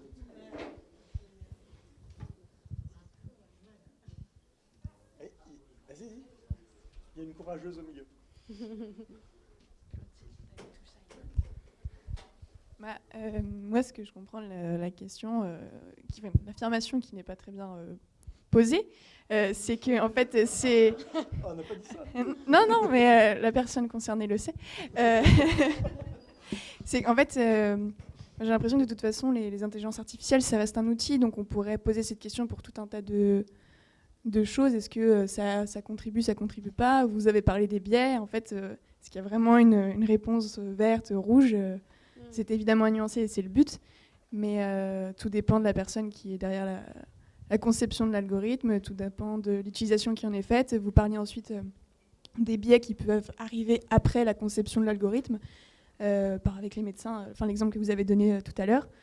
Donc je n'ai pas du tout d'avis là-dessus, parce que c'est comme quand on dit que Internet, ça peut être très dangereux. En fait, tout dépend de l'utilisation qu'on en fait. Ça reste un outil entre les mains d'êtres humains. Très bien. Est-ce que quelqu'un veut réagir à ce propos?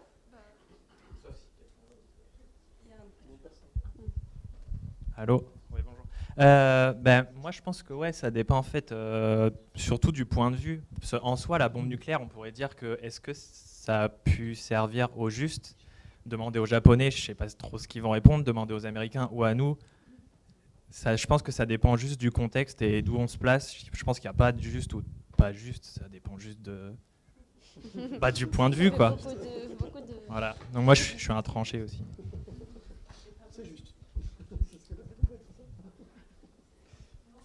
J'allais dire la même chose que Clotilde, c'est que de toute façon, les intelligences artificielles, les algorithmes, c'est qu'un outil, et le résultat qui ressort, c'est que des chiffres que nous, on interprète comme étant la solution qu'on veut aussi voir dans leur réponse.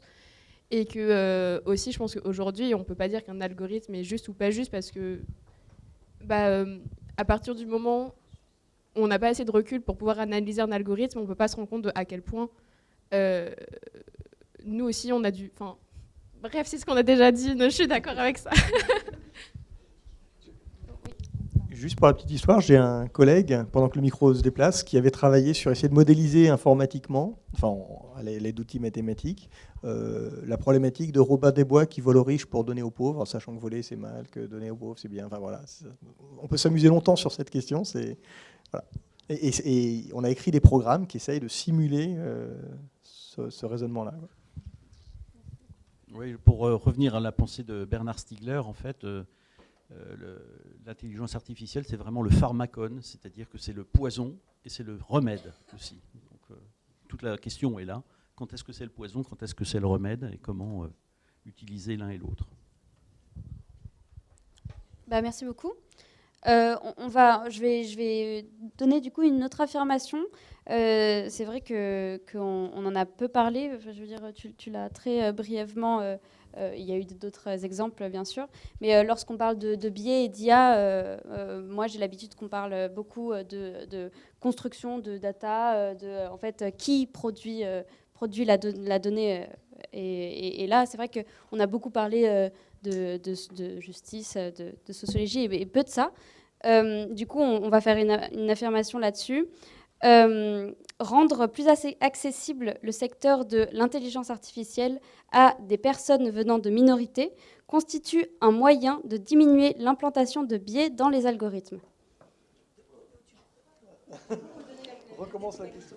Alors non, oui, bien sûr. Donc, rendre plus... oui, je ne peux pas vous la montrer en plus. Rendre plus accessible le secteur de l'intelligence artificielle à des personnes venant de minorités constitue un moyen de diminuer l'implantation de biais dans les algorithmes. Donc, voilà. Plus accessible, tu veux dire permettre aux gens issus des minorités de participer à l'IA. Alors, j'ai pas écrit, mais j'imagine que oui. Oui, c'est l'idée derrière l'affirmation. C'est bien qui a écrit la question, c'est ça. Ok.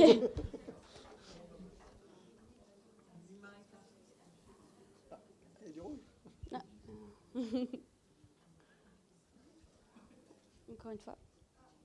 Donc on a quand même beaucoup de verres devant nous. Donc je vais pas. C'est la parole rouge. Voilà. Peut-être. Mais n'hésitez pas à prendre la parole et à discuter de ça.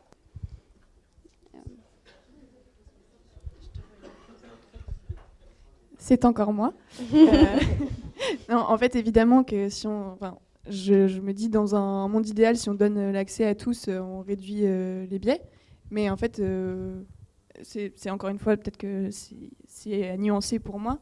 Mais en fait, en faisant rentrer... là, en fait, peut-être que je quitte la question des minorités qui sont peut-être plus stigmatisés ou moins représentés dans les algorithmes, et en fait, on en implante peut-être d'autres aussi, biais. Enfin, c'était ça ma réflexion, puisque évidemment, le but n'étant pas d'exclure les gens qui sont déjà exclus, mais voilà, c'est pour ça que j'ai pas mis vert et j'ai suscité le débat, donc j'espère que c'était ça qu'il fallait faire.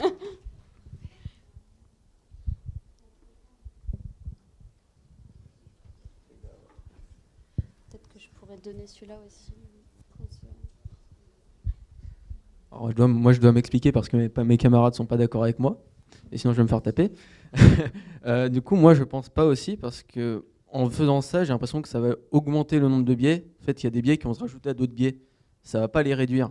Parce que peu importe ce qu'on en pense, il y a des minorités qui ont des minorités, qui ont des minorités, qui ont des minorités, et en fait, ça va juste augmenter le nombre de cas. Donc pour moi, c'est pas une bonne... Enfin, il faut le faire, mais ça va pas réduire le nombre de biais. Vous êtes convaincus, c'est bon? Ouais. Ouf, tu vas pouvoir sortir de la salle. Moi, j'ai deux... Je sais pas, je pense que c'est des questions.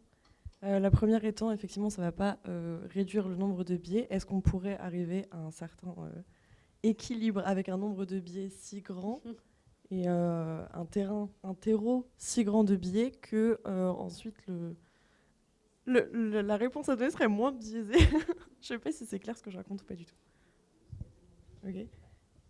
Et la deuxième chose que je voulais dire, c'était quand on parle de rendre accessible l'intelligence artificielle aux minorités, est-ce qu'on parle du coup de les faire contribuer à la création de l'algorithme, etc. Ou est-ce qu'on pourrait penser, comme c'est fait par exemple pour tout ce qui est accessibilité dans les établissements culturels, où d'abord des gens font, ensuite il y a des consultations avec des personnes en situation de handicap qui viennent dire si oui, non, ça ne fonctionne pas, qui viennent permettre de faire évoluer le système, enfin la chose qui est mise en place, pour qu'elle corresponde aux personnes qui sont concernées.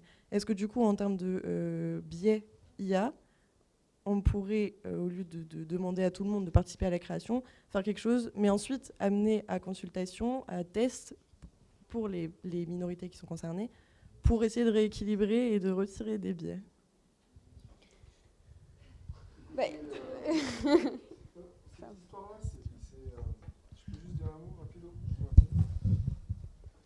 C'est Timid Gebru, qui est donc l'ancienne chercheuse de Google en éthique, qui est une chercheuse en informatique, qui a dit, qui a révélé les premières formes de discrimination dans la reconnaissance faciale, notamment contre les Noirs et les Blancs, et qui a dit que la solution était de mettre des minorités dans les métiers de l'intelligence artificielle. Donc elle a créé Black in AI, noir en intelligence artificielle. D'autres ont créé Woman in intelligence artificielle. Donc c'est l'idée qu'en effet, si ces personnes-là sont présentes, elles vont se préoccuper. Sauf que la difficulté de tout ça, je suis assez d'accord avec ce que vous avez dit, c'est au fond, c'est qu'il y a l'intersectionnalité. C'est-à-dire que vous créez noir-blanc, après c'est noir handicapé pauvre, après c'est noir handicapé pauvre jeune. Et en fait, le problème, c'est qu'on va créer un système de catégories et qui a une granularité quasi infinie. Alors, il y a toujours des super chercheurs en informatique qui travaillent sur cette complexité et de trouver une solution optimale. Ça fait des super problèmes d'algorithmique.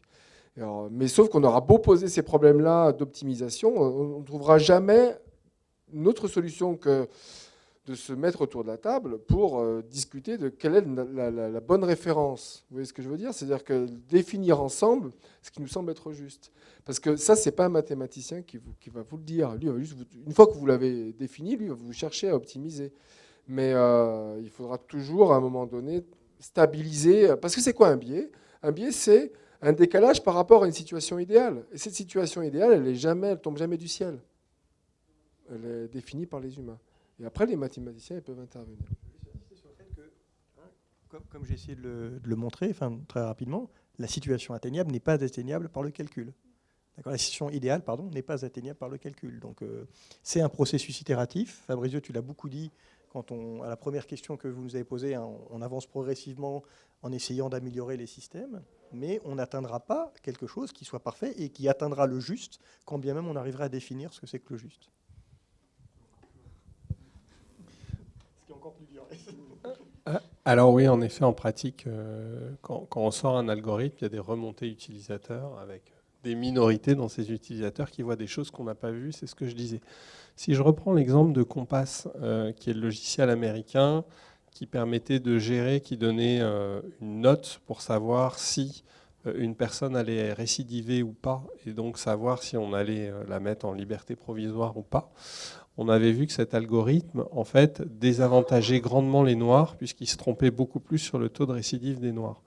Et la problématique, c'était qu'en fait, l'algorithme avait pris la couleur de peau comme un critère. Or, en fait, ce qu'il aurait dû prendre, on pense, c'est les raisons initiales qui ne sont pas dues à la couleur de peau, mais qui peuvent être dues au taux de diplôme, à la pauvreté, à la fréquentation, par exemple, de dealers ou de choses comme ça, plutôt que la conséquence.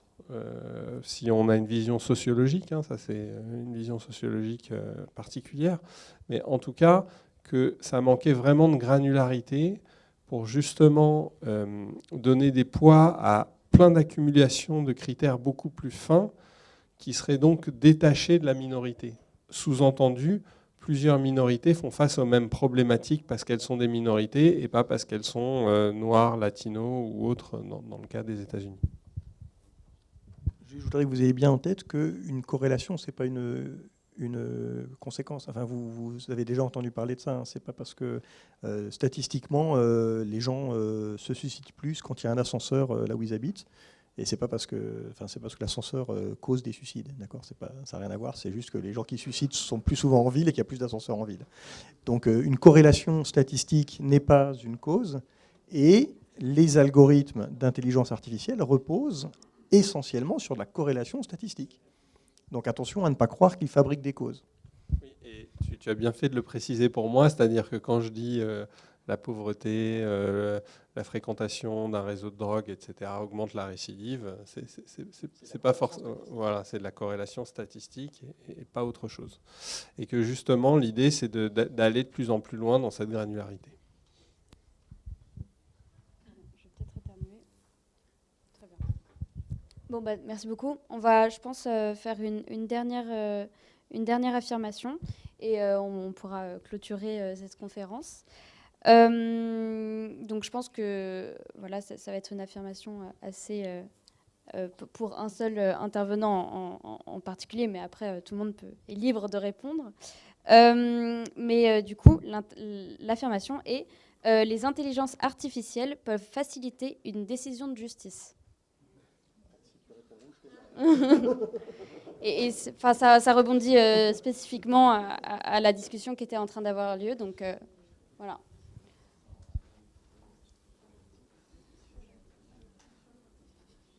Je pense que dans beaucoup de questions qu'on a posées, on aurait pu remplacer intelligence artificielle par choucroute, et ça aurait été intéressant aussi. Hein. Ouais. Il y a beaucoup de personnes qui ne souhaitent pas donner leur avis, c'est intéressant aussi. Est-ce que peut-être le public peut commencer avec son ressenti et reprendre ensuite la main ou pas, hein.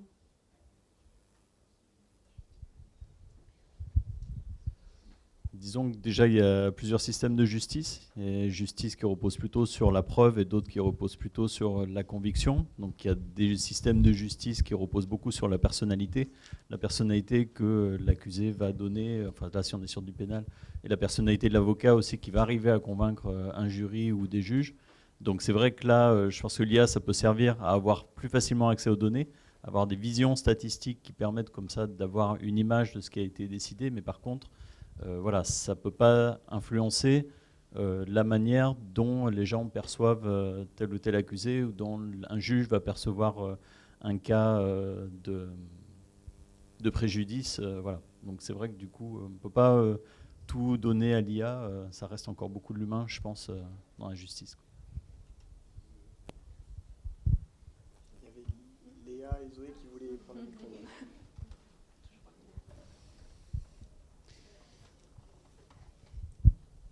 Moi, c'est juste par rapport au verbe pouvoir. En fait, ça peut. Donc, du coup, comme c'était peu dans l'affirmation, j'estime que ça peut. Ça ne veut pas dire que ça ne peut pas pouvoir, mais que ça peut.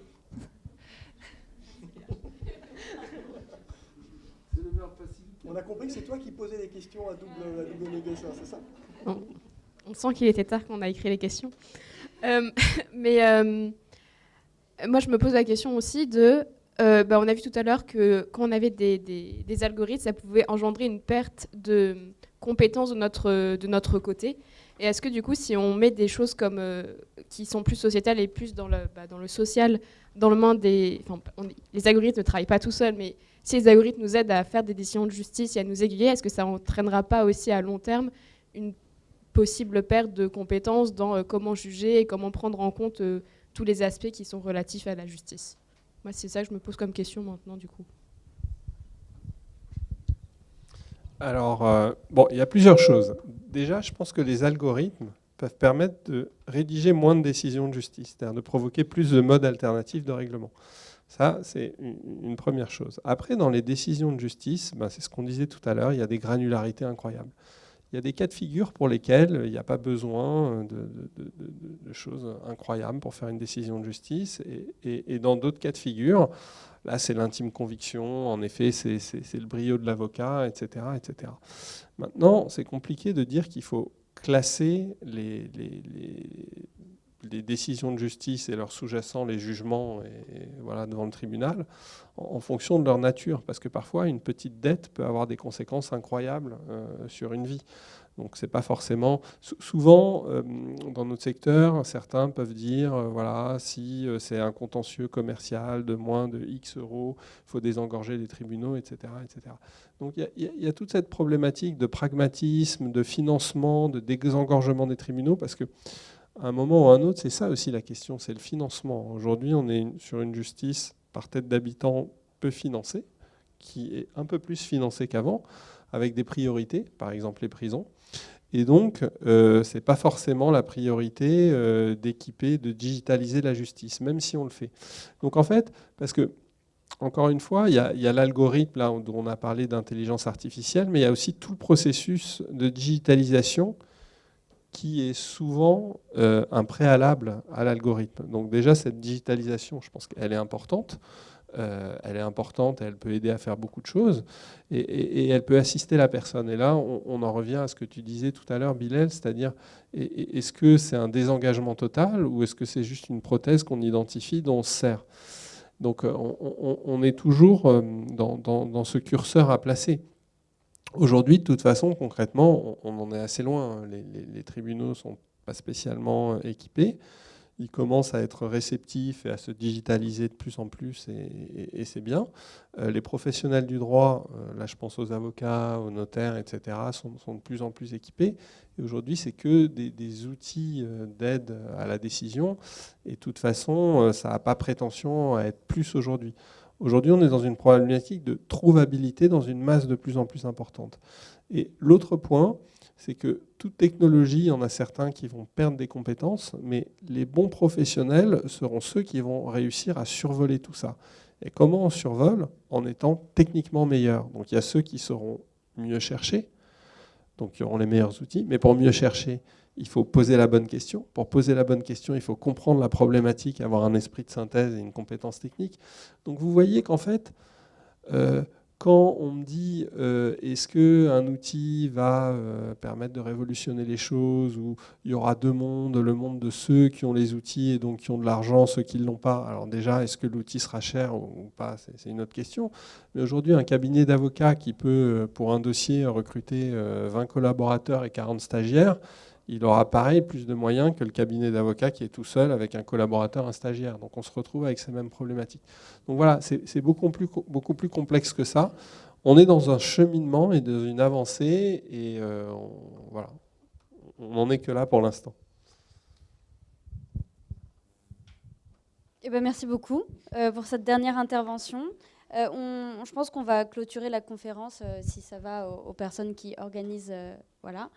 Je vous remercie d'avoir écouté, d'avoir posé des questions, d'avoir débattu avec brio et d'avoir posé des questions dans ces débats qui ont mené à des discussions très intéressantes. Je remercie aussi nos intervenants d'avoir parlé, transmis toutes ces choses aussi très intéressantes. Merci beaucoup. Et je crois qu'il y a une table ronde. Il faut que je dise un truc avant. Ah, désolée. Merci à tous. Hein. Je vous présente Je vous présente le mur du futur. Donc, il y a la question, c'est quel futur pour l'intelligence artificielle? La question est volontairement large et floue pour que vous interprétiez comme vous le souhaitez. Et donc, il y a des stylos, des post-it, et c'est libre. Vous pouvez écrire des mots, des phrases, des idées, c'est comme vous voulez. Ou vous pouvez ne pas le faire, mais si vous le faites, c'est sympa. Et donc, voilà. Même vous, hein, vous pouvez aussi mettre des idées. Merci. Il y a une table ronde cet après-midi. Merci d'y aller. Voilà. L'uniformisation culturelle, ce sera super. Merci à tous.